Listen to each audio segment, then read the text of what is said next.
읽어주는 교과 둘째 날 11월 8일 월요일 신명기에 나타난 율법. 하나님의 택한 백성이었던 히브리 민족은 마침내 하나님께서 그들에게 약속하셨던 땅을 기업으로 취하기 위해 가나안 국경에 서 있었다.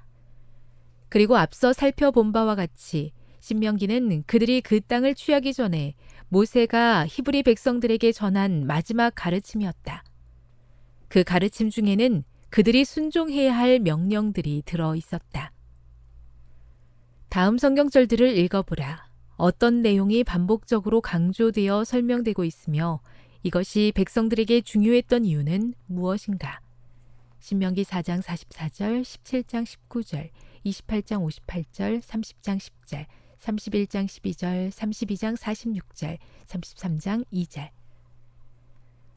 신명기를 그저 간단히 훑어보기만 해도 이스라엘 민족에게 있어 율법을 순종하는 것이 얼마나 중요한 일이었는지를 확인할 수 있다. 순종은 백성들이 지켜야 할 언약의 의무였다. 하나님께서는 그들을 위해 너무나 많은 일을 이루어 주셨으며 앞으로도 그렇게 하실 것이었다. 그 일은 그들 스스로는 결코 할 수 없는 일이었으며 그들은 애초부터 그런 축복을 받을 자격이 없는 자들이었다. 그렇기 때문에 이것은 받을 자격이 없는 자들에게 허락하신 하나님의 은혜였다. 그리고 그렇게 많은 일을 이루어 주신 하나님께서 그에 대한 반응으로 그분의 율법에 순종하라고 말씀하셨다. 그것은 지금도 마찬가지이다.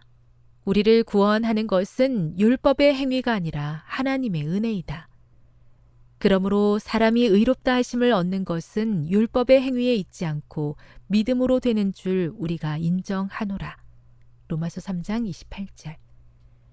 그리고 그 은혜에 대한 반응이 바로 율법에 대한 순종이다. 우리가 율법에 순종하는 것은 그 행위로 구원을 받기 위함이 아니다.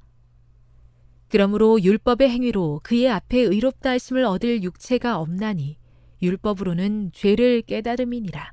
로마서 3장 20절. 우리가 율법에 순종하는 것은 우리에게 은혜로 주어진 구원에 대한 반응이다. 너희가 나를 사랑하면 나의 계명을 지키리라. 요한복음 14장 15절. 신명기는 은혜와 율법의 관계를 보여주는 거대한 실물 교훈이다.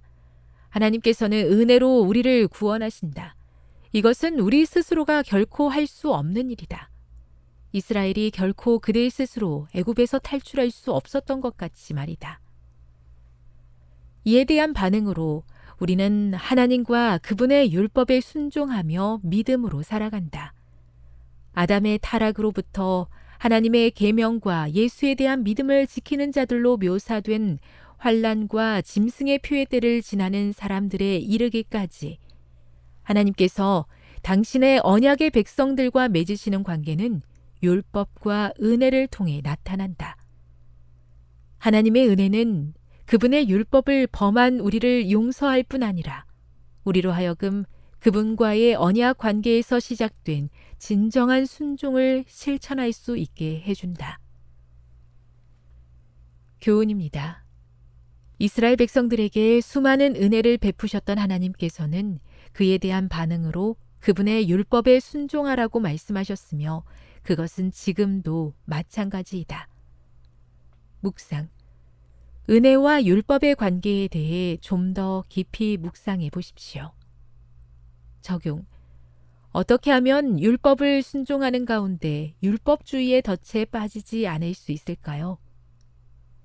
영감의 교훈입니다. 율법에 순종할 능력을 주는 하나님의 은혜. 사람들이 그리스도의 은혜를 받아들일 때만 순종의 축복이 유감없이 그들의 소유가 될 수 있다는 것을 배울 필요가 있다. 사람에게 하나님의 율법을 순종할 능력을 주는 것은 하나님의 은혜이다. 그 은혜가 사람으로 하여금 악습의 사슬을 깨뜨릴 수 있게 해준다. 이것이 그로 하여금 바른 길에 굳게 서게 해주고 그 길에서 그를 지켜줄 수 있는 유일의 힘이다. 치료봉사 115. 하나님의 크신 사랑에 우리가 무엇으로 보답할 수 있을까요? 모든 것이 그저 은혜임을 깨닫습니다. 그에 비하면 우리의 순종이 결코 큰 희생이 아님을 인정하고 기쁨으로 하나님의 율법에 순종하게 도와 주시옵소서.